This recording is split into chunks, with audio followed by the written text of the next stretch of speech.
So hello guys, welcome back to my YouTube channel. Guys, आज का video काफ़ी important होने वाला है क्योंकि आज हम बात करने वाले हैं रेलवे जीके जीएस के अंतर्गत जनरल साइंस को डिस्कस करेंगे। साथियों, पिछले वीडियो में हमने भारतीय इतिहास को डिस्कस किया। किसको? भारतीय इतिहास को डिस्कस किया, जिसमें हमने लगभग 800 प्रश्नों को डिस्कस किया है। साथियों, यदि आपने नहीं देखा है तो वीडियो की प्लेलिस्ट में जाकर आप देख सकते हैं।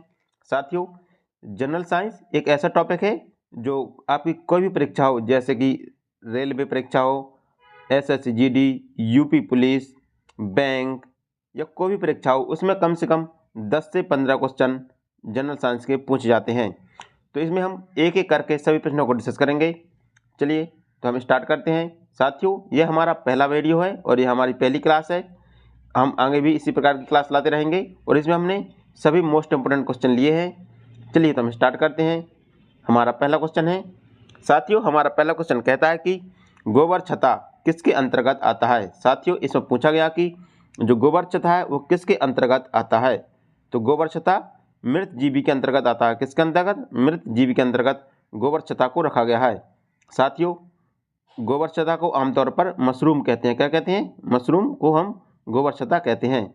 ग्रामीण भाषा में इसे हम गोबर छत्ता कहते हैं, बाकी आमतौर पर हम इसे मशरूम कहते हैं। इसका राइट आंसर ऑप्शन सी होगा। हम अगला क्वेश्चन देखते हैं।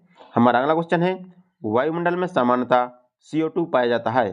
साथियों, इसमें पूछा गया कि वायुमंडल में कार्बन डाइऑक्साइड गैस कितनी पाई जाती है। साथियों, हम बात करें वायुमंडल में सभी गैसों की, तो वायुमंडल में नाइट्रोजन है, जो नाइट्रोजन 78% पाई जाती है। कितनी? नाइट्रोजन पाई जाती है 78%। और ऑक्सीजन पाई जाती है 21%। और आर्गन गैस पाई जाती है, जो आर्गन है, आर्गन पाई जाती है 0.93%। आर्गन है जो 0.93% पाई जाती है। और कार्बन पाई जाती है, जो CO2 है, 0.03% CO2 पाई जाती है। तो कितनी पाई जाती है? 0.03%। तो इसका राइट आंसर ऑप्शन डी होगा। हमारा अगला क्वेश्चन है, छाया में पनपने वाले पौधों को क्या कहते हैं। साथियों, इसमें पूछा गया कि छाया में पनपने वाले पौधों को क्या कहते हैं। तो छाया में पनपने वाले पौधों को साइटोकाइटस कहते हैं। सियोकाइटस कहते हैं। क्या? सियोकाइटस कहते हैं। तो इसका राइट आंसर ऑप्शन सी होगा। हमारा अगला क्वेश्चन है, मनुष्य में मुख्य श्वसन अंग क्या है। इसमें पूछा गया कि मनुष्य में मुख्य श्वसन अंग क्या है। तो मनुष्य में मुख्य श्वसन अंग फेफड़ा है। जो श्वसन अंग है वो फेफड़ा है, क्योंकि हम फेफड़ों के द्वारा ही सांस लेते हैं।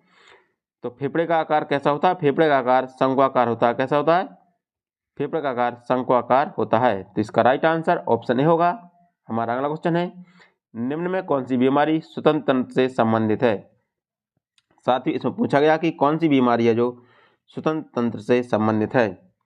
तो जो निमोनिया और टीबी है, जो टीबी और निमोनिया है, वो श्वसन तंत्र से संबंधित बीमारी है, क्योंकि जो टीबी होता है वो लगभग श्वसन तंत्र को प्रभावित करता है और निमोनिया भी श्वसन तंत्र को प्रभावित करता है। तो इसका राइट आंसर होगा ऑप्शन डी, ए और बी दोनों।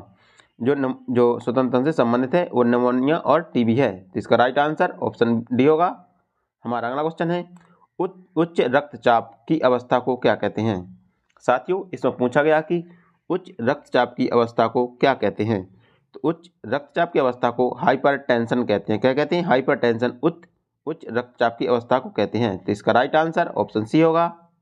हमारा अगला क्वेश्चन है, मछलियों में उत्सर्जन पदार्थ क्या है। साथियों, इसमें पूछा गया कि मछलियों का उत्सर्जन पदार्थ क्या है। तो मछलियों का उत्सर्जन पदार्थ अमोनिया है। मछलियाँ मुख्य रूप से अमोनिया का उत्सर्जन करती हैं और मछलियाँ गलफड़ों के द्वारा शोषण करती हैं। गलफड़ों के द्वारा शोषण करती हैं। तो इसका राइट आंसर ऑप्शन डी होगा, अमोनिया। हमारा अगला क्वेश्चन है, पौधों में आवश्यकता से अधिक जल किस प्रक्रिया के द्वारा बाहर निकाले जाते हैं। इसमें पूछा गया कि जो पौधे हैं आवश्यकता से अधिक जल ग्रहण करते हैं उसको किस क्रिया के द्वारा बाहर निकालते हैं। तो पौधे वाष्पोत्सर्जन की क्रिया के द्वारा जल को बाहर निकालते हैं। किस क्रिया के द्वारा? वाष्पोत्सर्जन की क्रिया के द्वारा जल को बाहर निकालते हैं। तो इसका राइट आंसर ऑप्शन बी होगा। हमारा अगला क्वेश्चन है, निम्न में से किसे प्रकाश संश्लेषणी अंग कहते हैं। इसमें पूछा गया कि किसे प्रकाश संश्लेषणी अंग कहते हैं, या पौधे किस के द्वारा प्रकाश संश्लेषण की क्रिया करते हैं। तो पौधे पत्तियों के द्वारा प्रकाश संश्लेषण की क्रिया करते हैं। किन के द्वारा? पत्तियों के द्वारा प्रकाश संश्लेषण की क्रिया करते हैं। तो इसका राइट आंसर ऑप्शन ए होगा। हमारा अगला क्वेश्चन है पौधों में गैस के आदान प्रदान के लिए रहते हैं। इसमें पूछा गया कि पौधों में गैस का आदान प्रदान किसके द्वारा होता है। तो पौधों में गैस का आदान प्रदान मुख्य रूप से रंध्रों के द्वारा होता है। साथियों, जो पौधों की पत्तियां होती हैं उनमें रंध्र होते हैं। क्या होते हैं? उनमें रंध्र होते हैं, छोटे छोटे छिद्र होते हैं, उनको हम रंध्र कहते हैं। पौधे उनके द्वारा गैसों का आदान प्रदान करते हैं। तो इसका राइट आंसर ऑप्शन बी होगा। हमारा अगला क्वेश्चन है फेफड़े का आकार होता है। साथियों, इसमें पूछा गया कि फेफड़े का आकार कैसा होता है। तो फेफड़े का आकार शंक्वाकार होता है। कैसा? जो फेफड़ा होता है वो लगभग शंकु के आकार का होता है। तो फेफड़े का आकार शंक्वाकार होता है। तो इसका राइट आंसर ऑप्शन सी होगा। साथियों, फेफड़ा हमारा मुख्य श्वसन अंग है। क्या? मुख्य श्वसन अंग है और इसका आकार शंक्वाकार होता है। कैसा? शंक्वाकार होता है। तो इसका राइट आंसर ऑप्शन सी होगा। हमारा अगला क्वेश्चन है भोजन का पाचन किस प्रकार की अभिक्रिया है। इसमें पूछा गया कि भोजन का पाचन किस प्रकार की अभिक्रिया है।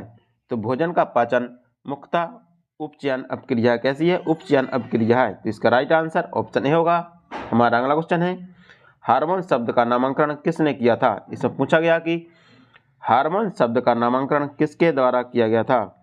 तो हार्मोन शब्द का नामकरण बेलिस और स्टार्लिंग ने किया था। किसने किया था? बेलिस और स्टार्लिंग के द्वारा हार्मोन शब्द का नामकरण किया गया था। तो इसका राइट आंसर ऑप्शन सी होगा।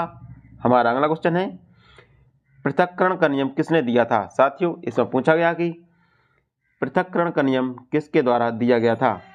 तो पृथक्करण का नियम मेंडल के द्वारा दिया गया था। किसके द्वारा? मेंडल के द्वारा पृथक्करण का नियम दिया गया था। तो इसका राइट आंसर ऑप्शन सी होगा। हमारा अगला क्वेश्चन है जीव विज्ञान शब्द का प्रयोग सर्वप्रथम किसने किया। इसमें पूछा गया कि जीव विज्ञान शब्द का सर्वप्रथम प्रयोग किसने किया या किसके द्वारा किया गया। तो जीव विज्ञान शब्द का सर्वप्रथम प्रयोग लेमार्क और ट्रेविनेशन के द्वारा किया गया था। किसके द्वारा? लेमार्क और ट्रेविनेशन के द्वारा जीव विज्ञान शब्द का प्रयोग किया गया था। तो इसका राइट आंसर ऑप्शन ए होगा। हमारा अगला क्वेश्चन है जीव विज्ञान के जनक के नाम से जाने जाते हैं। इसमें पूछा गया कि जीव विज्ञान के जनक के नाम से किसे जाना जाता है। तो अरस्तु को जीव विज्ञान का जनक कहते हैं। किसको? अरस्तु को जीव विज्ञान का जनक कहते हैं। तो इसका राइट आंसर ऑप्शन सी होगा। हमारा अगला क्वेश्चन है वनस्पति विज्ञान के जनक के नाम से जाने जाते हैं। साथियों, इसमें पूछा गया कि वनस्पति विज्ञान का जनक किसे कहते हैं। तो थियोफ्रैक्टस को वनस्पति विज्ञान का जनक कहते हैं। किसको? थियोफ्रैक्टस को वनस्पति विज्ञान का जनक कहते हैं। तो इसका राइट आंसर ऑप्शन ए होगा, थियोफ्रैक्टस। हमारा अगला क्वेश्चन है बॉटनी शब्द की उत्पत्ति किस भाषा से हुई है। इससे पूछा गया कि जो बॉटनी शब्द है वो किस भाषा का शब्द है या इसकी उत्पत्ति किस भाषा से हुई है। तो बॉटनी शब्द की उत्पत्ति ग्रीक भाषा से हुई है। किस भाषा से? ग्रीक भाषा से बॉटनी शब्द की उत्पत्ति हुई है। तो इसका राइट आंसर ऑप्शन ए होगा। हमारा अगला क्वेश्चन है फाइकोलॉजी में किसका अध्ययन किया जाता है। साथियों, इसमें पूछा गया कि फाइकोलॉजी के अंतर्गत किसका अध्ययन किया जाता है। तो फाइकोलॉजी के अंतर्गत शैवालों का अध्ययन किया जाता है। किसका? शैवालों का अध्ययन फाइकोलॉजी के अंतर्गत किया जाता है। तो इसका राइट आंसर ऑप्शन बी होगा। हमारा अगला क्वेश्चन है पर्यावरण का अध्ययन जीव विज्ञान की किस शाखा के अंतर्गत किया जाता है। इसमें पूछा गया कि पर्यावरण का अध्ययन जीव विज्ञान की किस शाखा के अंतर्गत किया जाता है। तो पर्यावरण का अध्ययन जीव विज्ञान की परिस्थितिकी शाखा के अंतर्गत किया जाता है। किसके अंतर्गत? परिस्थितिकी के अंतर्गत पर्यावरण का अध्ययन किया जाता है। तो इसका राइट आंसर ऑप्शन डी होगा।